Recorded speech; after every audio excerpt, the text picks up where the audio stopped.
Understanding the technology that powers the money is essential. Knowing the business drivers that inspire how the money is made is crucial. Bridging the gap between the mind of the technologist and the mind of the business is monumental. That is what TBF is all about. Let's start this never-ending conversation. It's time.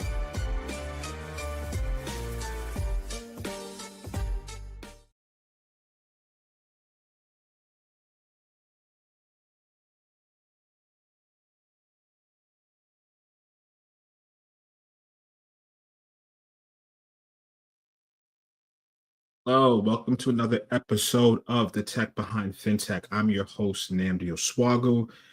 Just let's get over some housekeeping. We are streaming live from Facebook, LinkedIn, and YouTube. Happy Friday to everyone watching. Today's episode, the BNPL Takeover, Affirm and Shopify's global power play. So BNPL stands for Buy Now, Pay Later. So today's episode, we're going to do something a little bit different, a little bit special. What we're going to do is take an article from our newsletter, right? We have this free newsletter that goes out every single week. And in that newsletter, we talk about everything in FinTech, all the FinTech news. We also talk about upcoming episodes and so forth under Tech Behind FinTech. But it's a good way for you to get your a pulse on the industry and the different aspects and verticals within FinTech.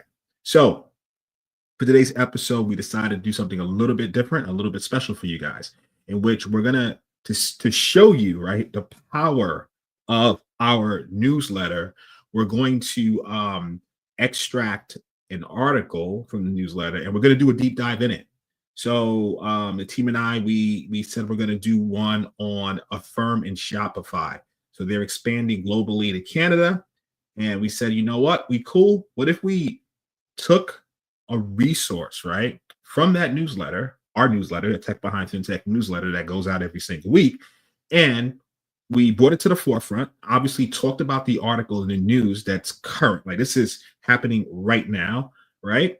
And then we did a deep dive in the industry. We did a episode, I don't remember which exact episode it was, but if you search on our catalog, I did do an overall BNPL episode. Just was a lot of things going on with different fintechs at the time, and we did a show on it. But today I like it because we're going to cover an actual event, and then we're just going to give some background on BNPL. So for all those tuning in, I'm your host, Nnamdi Osuagwu, and we will get down to it. So on that note, let's pull some things up and let's dive into it. Something's going on with my computer. Got to get rid of it. Wait 1 second. What is this going on? Okay. Weird. Sometimes using technology and stuff, you're on it. Oh, and something I forgot to mention, right? You want to comment, drop a comment in. You'll be part of the show. We always accept comments from our various platforms, whether it's Facebook, LinkedIn, or YouTube. So what is actually going on? So Affirm and Shopify, right? They officially announced they're expanding their partnership beyond the US, right? And the goal is that it's going to reshape the global checkout experience. Right now, they're in the US. So before we get into that, like I said, let's get into what is Buy Now, Pay Later. So similar but different from a credit card. Obviously, it's credit, right? So you go to some of these websites like Amazon, or in this case, Shopify. You have the option to purchase your item and pay for it in later installments. So that's really the idea of Buy Now, Pay Later. Different from a credit card in terms of fees. And the cool thing is, right, within this episode, we'll do a breakdown on how BNPL is different from your credit cards. But I just wanted to give you an overview background on BNPL before we dive into this exact article that's going on, just from my news. Oh, you know what I'm going to do too for you guys? Hold up. Let me see if I can find it. I want to provide the article from our website that talks about it. Let's see. This way you guys can oh, there it goes. I'll put it in the I'll put it in the comments. This way you guys have it.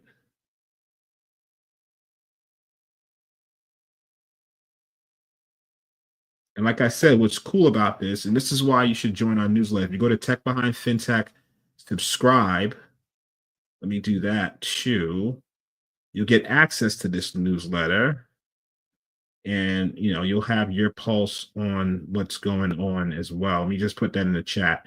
I mean, on the video. So it's Tech Behind FinTech / subscribe. What's cool, like I have a friend who reads the newsletter every week, and he works in finance. And what he's able to do right now, he said he takes our newsletter and he uses it for his morning meeting. So he extracts some points, just giving his colleagues an update of what's going on in the industry. It shows that he has his pulse of what's going on in his vertical and so forth. So these are different ways to leverage our newsletter. So I also put, oh, here it goes, the article I'm referring to in the chat. That's coming out of the newsletter as well. So yeah. So what they're doing is they're basically expanding to Canada. Affirm and Shopify is primarily only in the US. So the overall goal is a global expansion, and they have a bunch of various countries they're targeting, but they're right now expanding to Canada. So they're offering Shop Pay installments Canada, which is their first market outside of the US. The product allows eligible purchases from $35 to $30,000 to be split into bi-weekly or monthly payments. They said the service will expand to UK, France, Germany, and the Netherlands, followed by Australia. So this is a global initiative, but it's first kicking off with Canada. So background, they power 4.8 merchants globally. So Shopify is a platform that people can come and create their own mini websites and sell things. So a firm was created by a co-founder of PayPal, Max Levchin. So what else? Why does it matter? So BNPL options like Affirm are increasingly popular among Gen Z and millennial consumers looking for interest-free or low interest flexibility. So I just want to kind of talk to you about that. This they're saying that it also deepens, from a Shopify perspective, it deepens merchant loyalty and accelerates cross-border commerce. And obviously, as we talked about from Affirm, this is a major international expansion that's without separate integrations. Basically, it's a win for both sides. From Shopify, it makes its merchants base more competitive globally, and merchants can turn on Shop Pay installments with no code or complex setup. So once again, using Shopify, merchants without necessarily they don't need a huge tech background or coders, they can go and set up their own storefront. And Affirm, obviously now it gains access to millions of merchants globally via a trusted commerce platform without building integrations from scratch. So what's the consumer impact of market dynamics? Eric, thanks for joining. Appreciate you. So, from a regulatory spotlight, right? BNPL is rising, especially in Europe and UK. It's going to invite more scrutiny. It's also this consumer impact, credit aversion, affordability concerns by giving consumers transparent financing. And what we're gonna go over. I want to go over some things in terms of. I want to jump into Affirm and how it works. So, overall, I mean, that's the general idea, right? They're expanding to Canada, and they have plans to expand to other countries that we mentioned. That's really the big news with this particular article. And I just want to go over the the spots that we just talked about, just to, yeah. So Canada's first, and they're saying UK, France, Germany, the Netherlands, and also Australia. So that's their global expansion plan. Let me just make sure there are no comments. Okay. All right. So that's in terms of what's going on. But you know what I think is cool? Let's really go over buy now, pay later. Let's really jump into Affirm and their strategy from a company's perspective and how it works for consumers. So what I like about them is very interesting. I like their mission. They want to provide honest financial products that help people live better lives, right? Their goal is to win at the checkout with flexible payment options like BNPL. They also have a credit card. Well, not a credit card, but they call it the Affirm card to reach more consumers. It's a virtual card. And their goal is to expand globally and get into B2B finance. So right now it's more B2C. They want to be more than just a payment option. They want to be the way people pay over time, transparently and responsibly. So always find, looking at these companies is always the big question, is like, how exactly do they make money, right?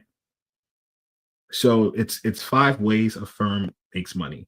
They make money through merchant fees. So when a sale happens through Affirm, merchants pay a small cut to Affirm. They also make money from loans with simple interest, no compounded interest. They also make money from interchange fees. So as I mentioned, they have an Affirm card that's used like a debit or credit card, and they make interchange fees from that. Loan sales. So they sell some of their loans to investors and they earn a gain, but they service those loans. Even though they might sell to an investor, they still service, and they manage. Basically, when I say service, they manage the loan, and they collect income from that. So those are their 5 ways that this particular BNPL. So there's other BNPL companies. We're just focused on Affirm right now because that was the the article that we talked about. So I thought it'd be cool to take the article, what's currently going on, but really jump into what they do, because I was curious myself, because all these BNPLs are different. So how do they stand out, right? Like most fintechs, they're technology first. Approval and custom payment plans, it happens in seconds. So all this stuff is happening in near real time. They have a loan variety from we said before, it was like 35 to 30,000 or so, over 6 weeks to 5 years. So they not only do they do the buy now, pay now, and checkout, they also offer certain loans. Flexible capital. Their funding is backed by bank loan sales and securitization. They do some underwriting. Well, they have to do underwriting on just general credit line. There's no hidden fees, no late fees ever, and clear upfront terms. So that's really an interesting way. So no late fees. What else do I want to tell you? But it's, even though they have no late fees, it doesn't mean that it won't impact your credit if you default or you're significantly late more than 30 days on a loan, because every month they do report to Experian. Except for they have this thing called in the BNPL space, they have something called pay and the number 4 loans. So pay 4 loans, and those pay 4 loans, they don't get reported as much. So industry wide, the pay in four plans aren't usually reported. So they're working with the credit bureaus and FICO to change that, but they just want to ensure it helps the consumers and not hurt them. So there's different type of loans, but for the most part, um, they pride themselves on no late fee. But like I said, they do report to the credit bureaus. So, defaulting obviously can hurt your score and make it harder for you to get credit if you are late, even though there are no fees. So it's important to note that anytime you borrow money from a financial organization, they have your social security number, or if you borrow through your business guy, it's going to be reported somewhere. So just even though there are no late fees, it's important to understand that from a buy now, pay later perspective. So currently, uh, millions of people use BNPL, but sometimes it always doesn't show up on their credit report. This can lead to underestimating debt or missing opportunities to build credit. So it's conflicting. Not all their installment loans. So they report their monthly installment loans to Experian. So not all of their loans are reported to the credit bureau, but their installment loans are. That's an important thing to note. All right, so we went over the article. We went over how they make their money from a revenue perspective, their different streams. We went over from the consumer side in terms of late fees and stuff like that. But the pay for loans or paying biweekly, those might not be reported. And I think that's an industry-wide thing going on. But some of their other loan products in longer term are reported to the credit bureau. This particular BNPL for longer installment loans, they use Experian.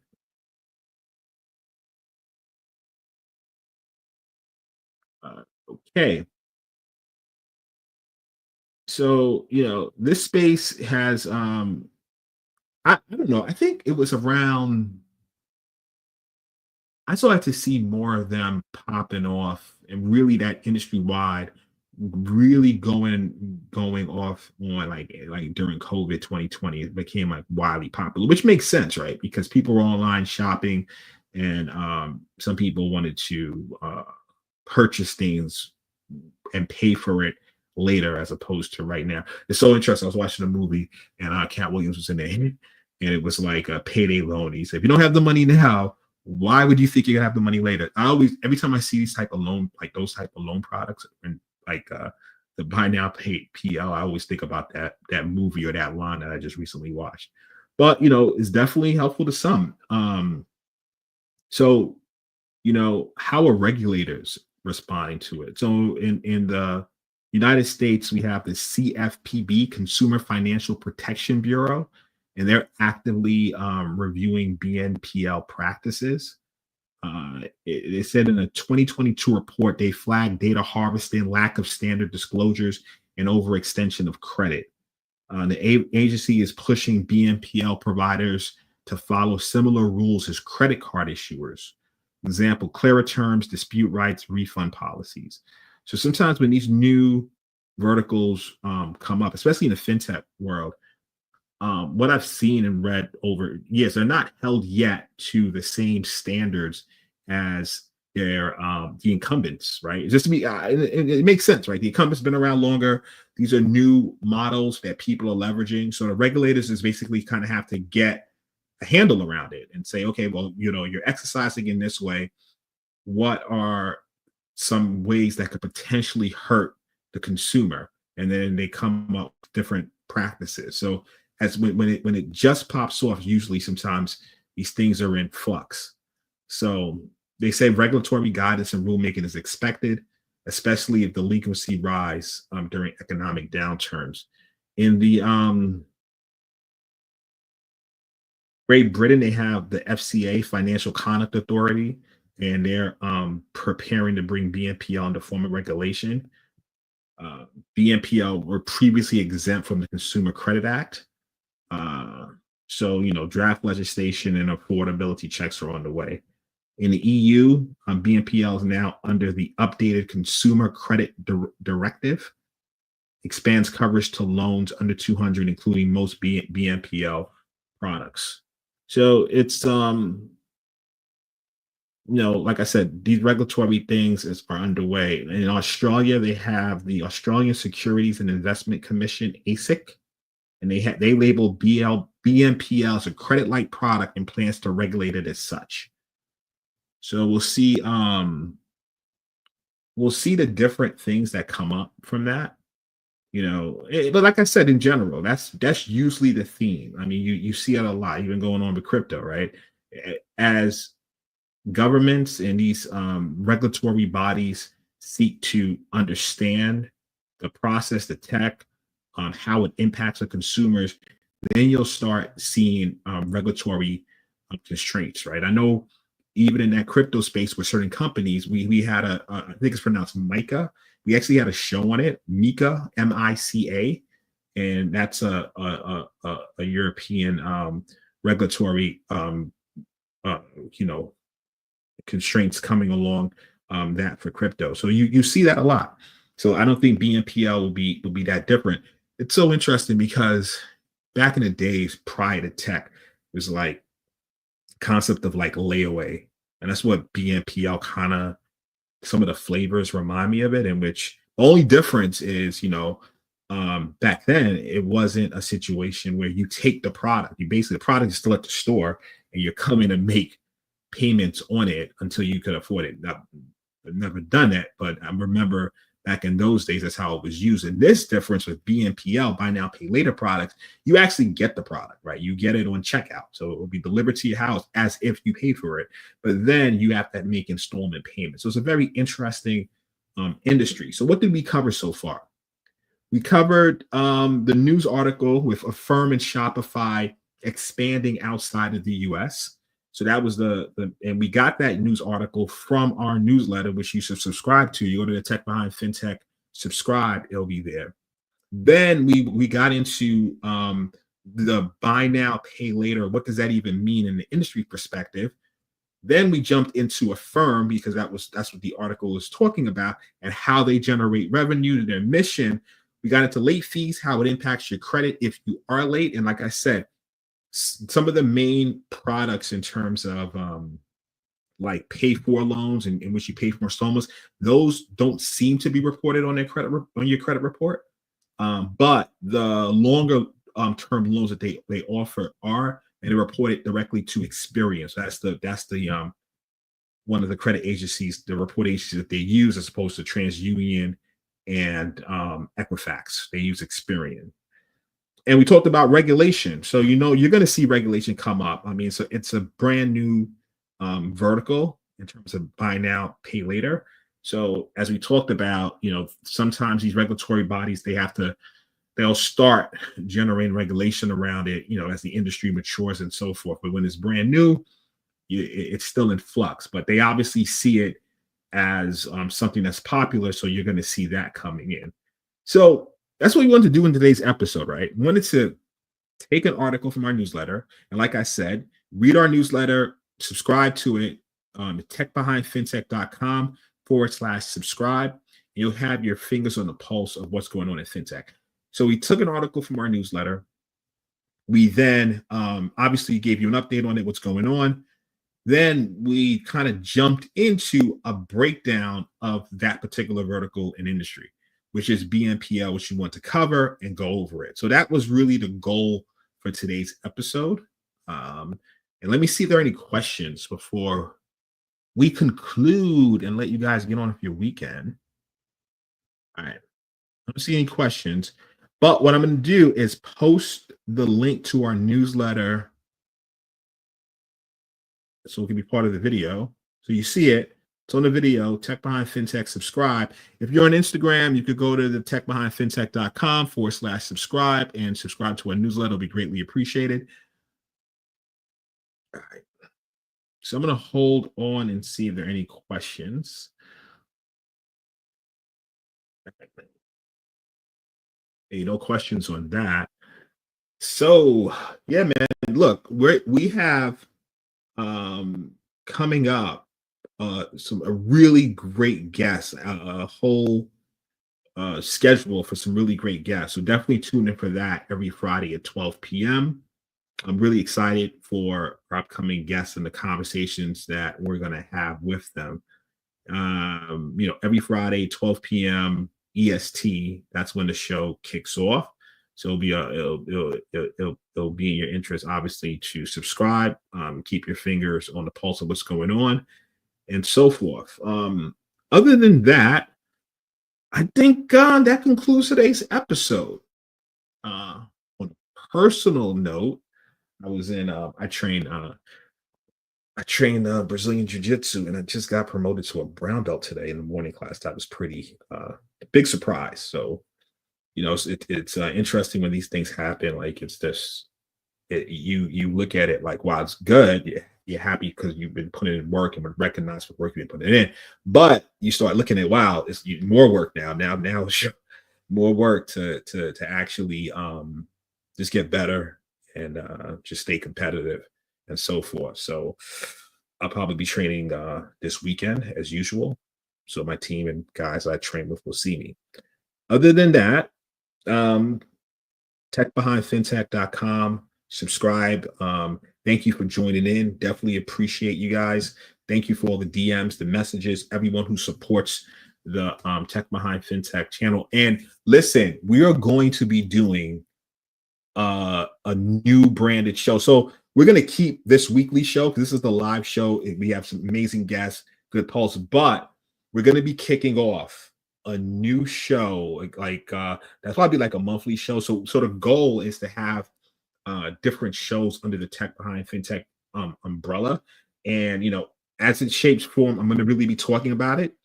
It's something that's near and dear to my heart. It's going to be more of an in-person situation. So with this weekly show, this is always going to be a remote situation. This gives us access to talk to people all around the world. But the new show will be in person. It's going to be action. It's going to be dynamic. It's going to be very, very exciting. And you guys are going to have access to that. So we're going to shoot in June. And when it goes live, we'll keep you posted. But just want to give you a heads up. It's exciting stuff going on. Other than that, I think we are good. Really, I enjoyed, as always, talking to you guys. And I think that's it. So to all, have an excellent weekend. And I will catch you next week live in Tech Behind FinTech. So, that note, man, cheers.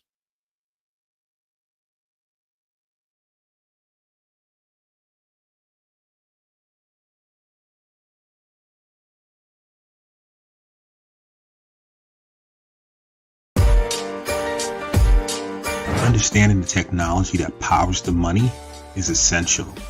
Knowing the business drivers that inspire how the money is made is crucial. Bridging the gap between the mind of the technologist and the mind of the business is monumental. That is what TBF is all about.